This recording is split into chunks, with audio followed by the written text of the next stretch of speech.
말씀의 제목은 팔복의 영성 두 번째 시간입니다. 지난주 우리가 복습을 한번 해보겠습니다. 팔복의 시작, 팔복의 시작이 심령이 가난한 자와 애통하는 자로 시작이 된다. 이렇게 말씀을 우리가 살펴봤습니다.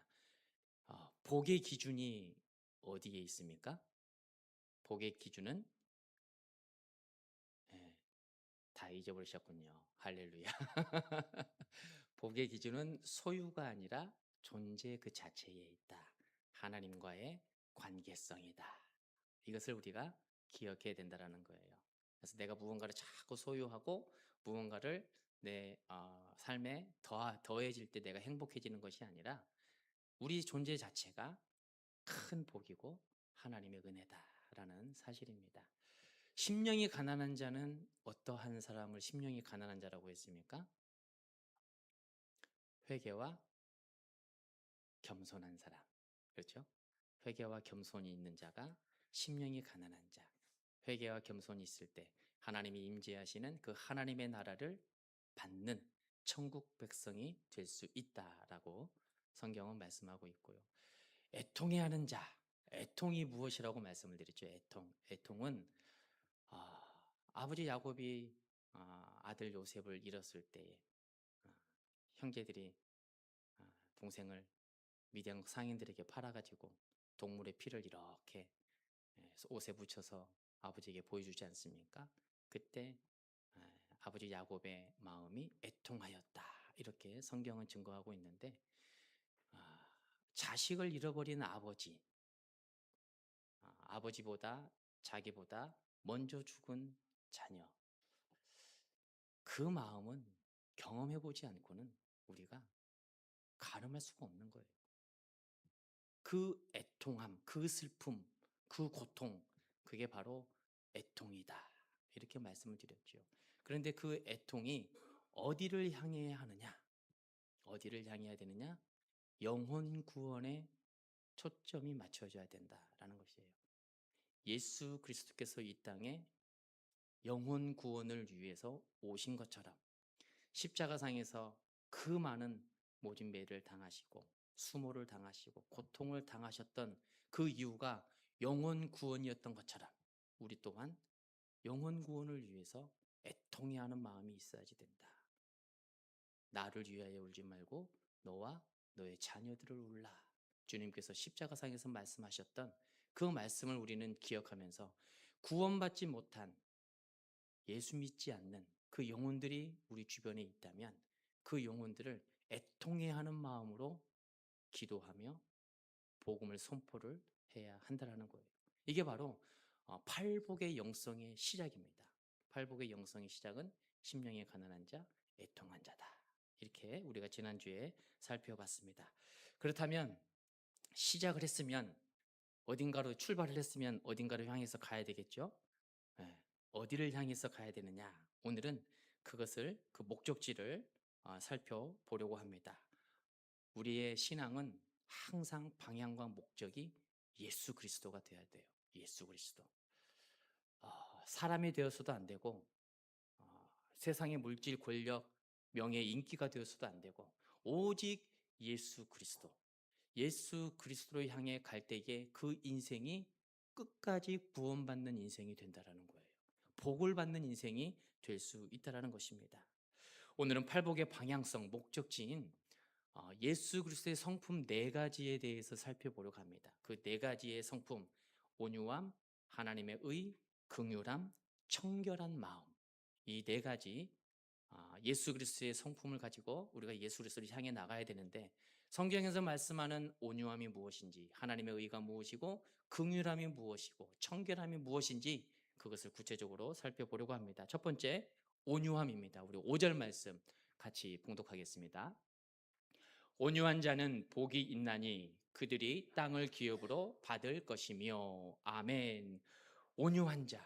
우리는 온유하다 그러면 성품과 기질, 태도가 부드럽고 유한한 사람, 생각이 유한한 사람, 이런 사람을 우리는 온유하다. 또 국어사전도 실질적으로 그렇게 얘기하죠. 성격이나 태도가 부드러운 사람을 온유하다 이렇게 정의를 하고 있습니다. 그러나 성경에서 말씀하는 온유함은 국어사전에서 얘기하고 있는 온유함, 우리가 생각하고 있는 온유함과는 조금 달라요. 온유함, 프라우스, 유순하다, 겸손하다, 온순하다, 이러한 뜻을 가지고 있습니다. 프라우스, 하나님께 자신의 권리를 맡길 줄 아는, 절제된 힘으로 맡길 줄 아는 사람이 온유하다라는 거예요. 조금 어렵죠? 네. 내가 누릴 권리가 있어요. 내 힘으로 할 수 있는 힘도 있고 능력도 있어요. 그러나 그것을 내가 하는 것이 아니라 절제하면서 하나님께 맡기는 것, 이것이 바로 온유함의 핵심이라는 거예요. 내 뜻대로, 내 힘이 있어도 내 뜻대로 사용하지 않고 내 자신과 내 권리를 하나님께 맡기는 믿음.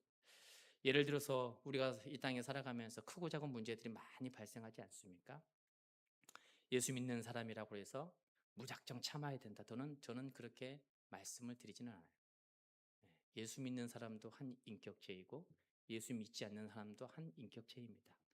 믿는 사람과 믿지 않는 사람이 싸우고 다툴 때에 무작정 참아야 되느냐? 참기는 참아야 되는데 참는 방법에 대해서 우리가 예수 믿는 사람이 어떻게 참아야 되는지를 알아야지 돼요. 네. 탁월한 워딩과 딕션으로 반격하라, 그런 의미도 아닙니다. 그러면은 싸움에서, 다툼에서, 문제에서 해결을 보고 승리를 해도 결국은 패배하는 사람은 예수 믿는 사람이에요. 예수 믿는 사람은 말을 너무 잘해. 어떻게 당해내겠어? 그러면 끝나는 거예요. 네. 하나님께 복을 받은 성도, 억울한 일을 당할 수 있습니다. 속임을 당할 수도 있고요. 손해보는 일을 당할 수도 있어요. 그 다음의 태도가 중요하다라는 거예요. 그 다음의 태도. 손해보고 억울한 일을 당했을 때에 무조건 참아야 되느냐? 무조건 참아야 되죠. 무조건 참아야 되는데 그 참는 방법을 성경에서 어떻게 말씀하고 있는가? 온유함으로 참아야 된다. 내가 할 수 있는 힘, 내가 해결할 수 있는 힘과 능력이 있어요. 충분히 누군가의 도움을 빌리지도 않고 심지어 하나님께 기도하지 않아도 내가 그 문제를 해결할 수 있는 힘이 있습니다. 그렇다 할지라도 예수 믿는 사람은 사람의 힘을 의지하지 않는 거예요. 그것을 하나님께 맡기는 것이 바로 예수 믿는 사람의 모습이다라는 것입니다. 여러분, 온유함의 대표적인 인물, 성경에 보면 수도 없이 많이 나옵니다. 모세도 그렇고요, 다윗도 그렇고, 요셉도 그렇고요, 또 신약에 가면 스데반 집사도 그래요. 사도행전 7장에 보면 성령과 지혜가 충만했던, 칭찬받는 사람 7명이 나옵니다. 이것을 우리는 초대교회의 7집사다 이렇게 불러요. 스데반은 복음을 선포하고 예수의 이름을 증거하면서 교회를 교회되게 세워가고 있었습니다. 그렇다 보니 유대인들에게 눈의 가시였어요. 그래서 유대인들은 이를 죽이기 위해서 기회만 엿보고 있는 상황이었습니다. 마침 그때 스데반이 유대인들을 향해서 우상 숭배와 형식적인 종교 생활에 관해서 거침없이 선포하고 있었습니다. 강력하게 비판하면서 하나님의 말씀을 증거하고 있습니다. 이때 유대인들은 신성모독이다 이렇게 이야기하며 분노에 사로잡혀서 스데반을 향해 주변에 있는 돌을 들고 집어 던지죠. 그 돌에 맞아 죽어갈 때에 스데반의 모습, 성경은 이렇게 말씀합니다. 사도행전 7장 60절 우리가 같이 봉독합니다. 무릎을 꿇고 크게 불러 이르되 주여 이 죄를 그들에게 돌리지 마옵소서, 이 말을 하고 자니라. 아멘. 죽었다라는 걸, 순교했다 이렇게 말씀하고 돌에 맞아 순교한 것이죠. 순교하는 순간에도 스데반은 하나님께 맡기고 있어요. 하나님께 맡기고 있습니다. 예수님의 모습을 담아내고 있다. 십자가상에서 저와 여러분들을 위해 그 모진 고통과 죽음을 향해 가고 있는 그 순간에도 우리를 용서해 달라고 기도하지 않습니까? 그 하나님께 맡기는 모습을 스데반이 담아내고 있었다라는 거예요. 여러분, 팔복의 영성, 온유함이 바로 이와 같은 것입니다. 억울한 일 당할 수 있어요. 손해보는 일 겪을 수 있습니다. 상처받고 아픔을 당할 수 있습니다. 그러나 믿는 성도인 우리는 억울한 일을 당했을 때에 동해보복법, 눈은 눈, 이는 이 이렇게 갚는 것이 아니라 하나님께 맡기는 성도의 모습이 중요하다라는 것을 말씀하고 있는 것입니다. 억울한 일 해결할 힘과 권리가 내게 있어도 하나님께 맡기는 것, 그것이 바로 온유함이다라는 것이죠. 여러분, 바라옵기는 억울한 일 참 많으실 거예요. 오해받는 일도 참 많으실 거예요. 그럴 때에 온유함이 그렇지, 하나님께 맡기는 것이지 라고 맡겨보시기 바랍니다. 맡겨보실 때에 그 다음에 어떠한 역사를 하나님이 써 나가시는지를 여러분들이 직접 경험해 보시면 참 좋을 것 같아요. 그 온유함의 성품으로 예수 그리스도를 향해 달려나갈 수 있는 저와 여러분 되시기를 축복합니다. 두 번째, 주님의 성품은 하나님의 의다라고 말씀하고 있어요. 6절 같이 봉독합니다. 의에 줄이고 목마른 자는 복이 있나니 그들이 배부를 것이며. 아멘. 여기서 의는 하나님의 공의와 하나님의 정의를 뜻하고 있습니다. 또 하나님의 뜻대로 바라게 살아가는 삶과 하나님의 뜻이 이 땅에서 이루어지는 것, 이것이 바로 하나님의 의다. 의에 줄이고 목마른 자다. 이것을 말씀하고 있지요. 하나님의 뜻을 이루는 일에 갈급해하는 자, 하나님의 뜻이 이 땅에서 이루어지기를 누구처럼요? 예수님처럼 아버지의 뜻대로 아버지의 원대로 하옵소서. 이 뜻을 이루기 위한 갈증이 우리에게 있을 때, 갈급함이 있을 때 이 땅에서 배부르게 되는 만족한 삶을 살 수 있다, 이렇게 말씀하고 있습니다. 여러분, 우리가 하루하루 살아가는 일상을 보면 보이지 않는 하나님의 의를 선택하면서 살아간다는 것 쉬운 일 아니실 거예요. 보이는 성공을 위해 따라가고 보이는 물질을 위해 따라가고 보이는 것을 따라가는 것이 참 쉽습니다. 보이지 않는 하나님의 의, 그것을 따라가는 것은 너무도 힘든 삶인 것이죠. 예를 들어서 가정 형편이 어려우면 가장으로서, 남편으로서 그 어려운 가정 상황을 위해서 해내야 돼요. 처자식을 굶기지 않을 가정의 의무를 다 해야 되는 것이죠. 작고 소소한 불법이 있어도 크게 문제가 되지 않는다면 그래도 내가 살아야지, 우리 가정, 우리 자녀가 먼저 살아야지 하면서 정당화할 수도 있을 것입니다. 합리화할 수도 있을 것이에요. 사람이 피해 보지도 않아요. 죽지도 않아요. 큰 문제가 없습니다. 그런데 내 마음에 조금의 양심의 꺼리낌은 있어요. 그렇다고 해서 포기할 수는 없어요. 우리 자녀와 가정을 책임져야 하기 때문에. 그럴 때 우리는 어떻게 살아가야 되는 건가? 불법과 불의를 정당화하고 합리화하는 순간 성도의 신앙은 하나님을 떠나게 됩니다. 가랑비에 옷이 젖는다고 하지 않습니까? 바늘도둑이 소도둑이 된다고 하지 않습니까? 조금씩 괜찮아. 보는 사람 없어. 다친 사람 없어. 피해받는 사람 없어. 하면서 우리를 유혹해요. 조금씩 우리를 유혹합니다. 하나님 중심성의 신앙으로 살아가던 사람이 세상 중심으로 변하고 변질이 되기 시작하는 것이죠. 여러분, 오히려 우리 성도의 삶은 내가 지금 힘들고 어려워도 불의와 불법을 멀리하는 거예요. 어려울 거예요. 힘드실 거예요. 그러나 그것을 우리는 그 길을 걸어가야 하는 것입니다. 정당성과 합리성이 우리를 유혹해도 그 달콤한 유혹을 선택하지 않고 하나님의 의와 하나님의 뜻하심을 이루기 위해서 몸부림치며 살아가는 것, 그게 우리의 모습이라는 것이죠. 여러분, 예수님을 보시기 바랍니다. 하늘의 영광 보좌를 버리시고 이 땅에 오셨어요. 누구를 위해서요? 저와 여러분을 위해서. 그것이 아버지의 뜻이다라고 여기시며 이 땅에 오셨다라는 것이죠. 다윗도 원수 같은 사울을 죽일 기회가 2번이나 있었습니다. 하지만 하나님이 세운 사람이 아닌가? 사람이 어떻게 하나님의 그 계획하심에 걸림돌이 되고 장애물이 될 수가 있겠는가 하면서 사울을 죽이지 않습니다. 살려 죽은 의로운 길을 선택한다라는 거예요.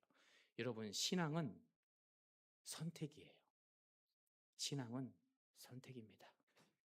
그렇기 때문에 늘 말씀드리지 않습니까? 예수님이라면 어떻게 하실까? 예수님이라면. 믿음이 선택이라는 말이 아니에요. 신앙생활이 선택이에요.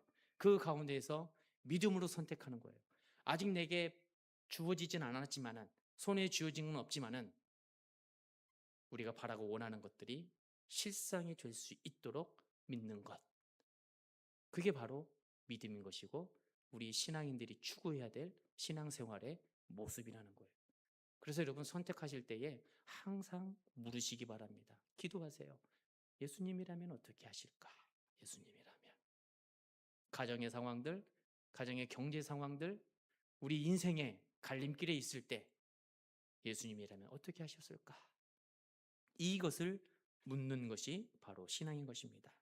여러분, 지혜로운 성도, 믿음의 사람은 잠깐 있다가 사라지는 소유가 아니라 변하지 않는 진리, 하나님의 뜻하심, 하나님의 의를 선택하는 사람들입니다. 주님께서 마태복음 6장 33절에 이렇게 선포하지요. 너희는 먼저 그의 나라와 그의 의를 구하라. 그리하면 이 모든 것을 너희에게 더하시리라. 하나님의 나라와 하나님의 의를 구하는 것이 예수 믿는 사람들의 모습이다라고 성경은 말씀하고 있는 것입니다. 여러분, 하나님의 의를 구하는 삶이 되시기 바랍니다. 그래서 우리가 가는 곳곳마다 절망과 낙심이 소망과 기쁨이 되는 거예요. 더해지는 신앙의 깊이를 경험하면서 이것이 바로 신앙생활하는 참 맛이구나. 이것이 바로 하나님과 함께 동행하는 신앙이구나. 복을 받는 신앙의 비결이 여기에 있구나. 이것을 경험하며 나아갈 수 있는 우리 미랄교회 교우들 되시기를 축복합니다. 세 번째로 주님의 성품은 긍휼함이에요. 7절 말씀 우리가 같이 봉독합니다. 긍휼히 여기는 자는 복이 있나니 그들이 긍휼히 여김을 받을 것이며. 아멘. 여기서 말씀하는 긍휼은 슬픔, 애통과 함께 자비를 품고 있는 것이 긍휼이에요. 상대방의 처지를 깊이 이해하고 그 입장에서 슬픔을 느끼는 것, 그것이 긍휼인데, 긍휼의 완성과 핵심은 마음으로 내가 느끼는 것으로 끝나는 것이 아니라 행동으로 이어지는 것입니다. 주변에 너무 힘들어하는 사람이 있어요. 그러면은 그 주변의 이웃을 향해서 내가 도울 수 있는 일이 뭐가 있을까? 네, 뭐가 있을까? 실천으로, 행동으로까지 옮겨질 수 있는 것. 이것이 바로 긍휼이다라고 말씀하고 있는 것입니다. 그렇게 긍휼함을 베풀 때에 우리가 긍휼히 여김을 받는다라는 말씀입니다. 여러분, 예수님을 보시기 바랍니다. 주님께서 죄인들을 책망하시는 대신에 그들을 불쌍히 여기시고 이 땅에 육신의 옷을 입고 내려오셨어요. 그리고 죄인들과 함께 하시면서 그들의 죄를 대신 지시고 십자가에 못 박히셨습니다. 이 실천, 행동까지 옮기는 것이 긍휼이라는 거예요. 어려움과 슬픔을 당한 이들을 위로하는 것, 그리고 그 슬픔에서 나올 수 있도록 돕는 실제적인 행동, 구체적인 행동이 있어야 하는 것입니다. 이러한 긍휼함에 있어서 2가지 우리가 기억할 것은, 먼저 긍휼은 제자도의 삶에서 나올 수 있는 모습이라는 거예요. 예수 그리스도를 닮아가는 그 제자도의 영성을 소유한 사람이 긍휼함의 삶을 살아갈 수 있다는 것입니다. 아무에게나 주어지는 은혜와 복이 아니에요. 우리는 주님의 제자이고 하나님의 사람들입니다. 그렇다면 주님께서 걸어가셨던 그 길을 제자인 우리도 걸어가야 되는 거예요. 좁은 길을 걸어가시면 우리도 좁은 길을 걸어가야 되고, 광야를 걸어가시면 우리 또한 광야의 길을 걸어갈 수 있는 것, 이것이 바로 제자도의 영성인 것이죠.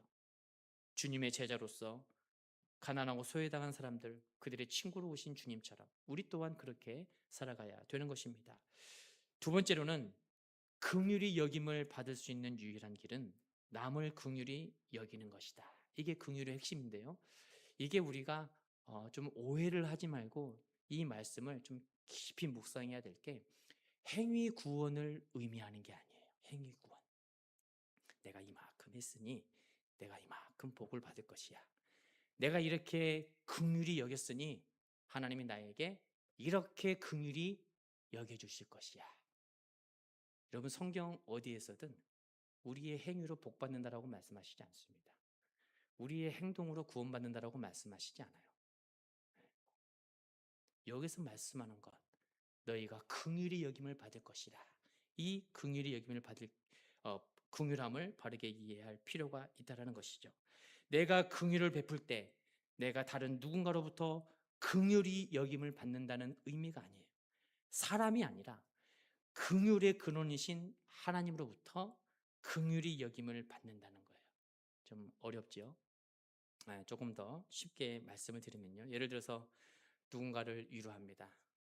옆에 있는 옆집에 사는 어, 순이 철이 엄마.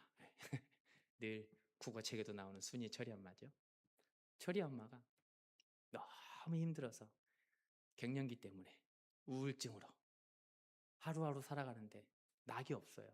고통 가운데 있어요. 뭐 도와준 일이 없을까 생각하다가 그래, 차를 한번 맛있는 차를 내가 대접하고 좋은 자연 고요한 환경 속에서 또 식사도 내가 대접 한번 해야 되겠다 해서 식사도 맛있게 대접하고 차도 대접해요. 그래서 새 힘을 얻고 그 어려운 시기들을 지혜롭게 잘 헤쳐나갑니다. 얼마나 보기 좋습니까? 그렇게 내가 선한 일을 하고 그 사람을 도왔다 하여서 내가 어려운 일이 닥쳤을 때에 내가 긍휼히 여김을 받는다라는 게 아니에요. 그렇게 철이 엄마가, 순이 엄마가 힘든 상황 속에서 회복이 됐잖아요. 그러면은 그 순이 엄마가 다시 누군가에게 긍휼함을 베풀면서 살아갈 수 있는 힘이 생기는 것. 이것이 바로 하나님께서 주시는 긍휼함의 복이라는 것입니다. 내가 복 받는 게 아니에요. 내가 복을 받을 수도 있죠. 내가 복을 받을 수도 있죠. 그러나 행위의 신앙이 아닙니다. 우리는 이 행위 구원이 아닌 것을 늘 기억하면서 긍휼을 받는 사람이 긍휼을 긍휼을 베푸는 사람이 긍휼을 받는다. 이것은 행위 구원이 아니다. 아예 공식처럼 외워두시면 좋을 것 같아요. 여러분, 우리 하나님 긍휼이 풍성하신 하나님이심을 믿으십니까? 그 하나님을 여러분 의지하시기 바랍니다. 내가 긍휼함으로 예수 그리스도의 그 긍휼함의 성품으로 섬기며 베풀 때에 그 사람이 회복이 되면 그 사람이 다른 누군가를 긍휼함으로 살리는 거예요. 그 다른 사람이 내가 될 수도 있는 거예요. 그게 바로 하나님께 주시는 긍휼함의 축복인 것입니다. 잠언 19장 17절에 이런 말씀이 있습니다. 우리가 같이 말씀을 봉독합니다. 시작. 가난한 자를 불쌍히 여기는 것은 여호와께 꾸어드리는 것이니 그의 선행을 그에게 갚아 주시리라. 아멘. 무조건 무익하지는 않습니다. 무조건 무익하지는 않아요. 솔로몬이 가난한 자를 불쌍히 여기는 것은 여호와께 꾸어드리는 것이다라고 말씀하고 있어요. 주님께서 갚아주신다는 것이죠. 주님께서. 우리가 긍휼 사역, 긍휼의 섬김을 감당하면 하나님께서 우리를 긍휼히 여겨주신다라는 사실을 잊지 않는 예수님의 성품을 담아내는 저와 여러분 되시기를 축복합니다. 네 번째는 청결함, 주님의 성품, 청결함입니다. 8절 말씀 같이 봉독하겠습니다. 마음이 청결한 자는 복이 있나니 그들이 하나님을 볼 것이며 아멘. 여기서 말씀하는 청결, 1차적으로 순수하고 깨끗한 것을 의미해요. 마음이 깨끗하고 순수한 사람이 하나님을 볼 수 있다라고 성경은 증거합니다. 마음이 깨끗한 사람, 이 땅에 살아가는 사람 중에 누구를 의미할까요? 어린아이들을 의미하죠. 어린아이들. 요즘 어린아이들이 좀 영특해지고 계산이 빨라서 좀 순수성을 많이 잃어버리긴 했지만, 그러나 성경에서는 늘 언제나 어린아이는 순수하다라고 증거하고 있습니다. 그 어린아이와 같은 신앙으로 살아가는 사람이 하나님의 나라에 갈 수 있다라고 주님께서도 말씀하신 것이죠. 계산하지 않고 따지지 않는 순수함이 하나님을 만나는 길이다라는 걸 의미하는 것입니다. 그러나 청결의 핵심은 여기에서 멈추지 않아요. 1차적으로 우리는 순수하고 깨끗해야 되지만, 그러나 원어적 의미를 보면 섞이지 않는 마음, 섞이지 않는 마음, 하나님 한 분만을 향하는 마음, 이것이 바로 청결함이다라고 말씀하고 있습니다. 우리 마음 한켠에 육신의 정욕과 안목의 정욕과 이생의 자랑을 품지 않는 거예요. 품지 않는 거예요. 예수 그리스도로 가득 채우는 삶이 바로 청결함을 추구하는 삶이다라는 것입니다. 두 마음을 품는 신앙이 아니라 오직 하나님 한 분만 바라보고 하나님을 의지하는 것입니다. 그렇게 하나님을 의지할 때 그들이 하나님을 본다라고 약속하고 말씀하고 있어요. 여기서 하나님을 본다라는 것은 하나님의 실체를 본다는 게 아니죠. 하나님의 실체가 없으십니다. 볼 수가 없어요. 아무리 보여달라고 기도해도 그것은 우리의 간절한 바람이고요, 허상일 뿐입니다. 가끔씩 나는 하나님을 봤어 하면서 간증하시는 분들이 있지 않습니까? 물론 그들의 신앙을 우리가 알 수는 없지만, 볼 수도 있겠죠. 하나님은 우리가 이해할 수 없는 방법으로도 임하시기 때문에. 그러나 신비적인 영역에만 집중하면 우리에게 주시는 일반 은총의 영역을 다 잃고 살아가요. 특별한 것만 쫓아다니다 보면 일상에서 누리는 기쁨과 자유함을 다 빼앗겨 버리고 살아갈 수밖에 없는 것입니다. 하나님을 본다라는 것은 실체를 본다는 것이 아니라 하나님을 안다라는 의미예요. 여러분, 하나님을 아는 방법 많이 있지 않습니까? 네. 수많은 방법들이 있어요. 하나님을 아는 방법. 여러분들은 하나님을 어떻게 알아가고 계십니까? 1차적으로는 성경에서 말씀하시는 하나님이 누구인지 알아야 되겠죠. 성경을 모르면 안 되겠죠. 예수 그리스도가 누구인가? 이 땅에 왜 오셨고, 우리를 위해서 왜 십자가를 지셨고, 왜 육신의 몸을 입고 이 땅에 오셨는가? 그것을 성경을 통해서 지식적인 알므로 알아갈 수가 있어요. 그러나 여기에서만 멈춰버리면 우리는 바리새인과 서기관들과 똑같은 삶을 살아갈 수밖에 없습니다. 예수 믿는 사람이 왜 저래? 성경에서는 저렇게 얘기 안 하는데. 예수 믿는 사람이 주일 성수를 안 하네? 52주 너희는 안식일을 거룩히 여겨 지켜라 말씀하셨는데 안식일을 안 지키시네? 정죄하고 비난하고 평가할 수밖에 없어요. 그것도 하나님의 말씀이지만 주님께서 이 땅에 오셔서 모든 율법의 완성자로 이 땅에 오셔서 가장 강력하게 말씀하시는 한 단어, 그게 무엇일까요? 사랑이에요. 사랑. 하나님을 사랑하고 이웃을 사랑하는 것. 첫째가 하나님을 사랑하는 것이고, 둘째 되는 계명도 이웃을 사랑하는 것. 이 사랑이 가장 위대하고 가장 크다라는 거예요. 사랑 없는 율법은 남을 상처 주고 비난하고 정죄할 수밖에 없습니다. 성경의 지식적인 알미 우리에게 중요하지만 여기에서 만족해서는 안 된다는 거예요. 그러면 어떠한 방법으로 또 하나님을 알아가야 되는가? 경험, 이것을 우리는 인격적인 만남이다라고 가르치고 있습니다. 인격적인 하나님을 만나라. 하나님의 인격적인 하나님을 어떻게 하면 만날 수 있을까요? 도대체 모르겠습니다. 우리가 비인격적으로 살지 않으면 돼요. 네? 하나님은 비이성적이고 비합리적이고 비인격적인 분이 아니시라는 거예요. 신앙생활하면서 내가 비인격적으로 살아가면 하나님 못 만나요. 아무리 교회 오래 다녀도 하나님을 못 만납니다. 그러나 내가 인격적으로 대우하고 섬기고 인격적으로 신앙생활을 하면 그 가운데에 하나님을 만난다는 거예요. 그것을 사도 바울은 일반 서신을 통해서 덕이 있는 사람이다, 이렇게 우리에게 가르치고 있습니다. 덕스러운 일을 행하는 사람. 여러분, 말씀에 순종하며 하나님과 동행할 때 지식적으로만 알던 하나님을 삶 속에서 경험하는 것이 참으로 중요한 것입니다. 그래서 저는 말씀을 다독하는 것을 물론 해야겠지만은 추구하지는 않아요.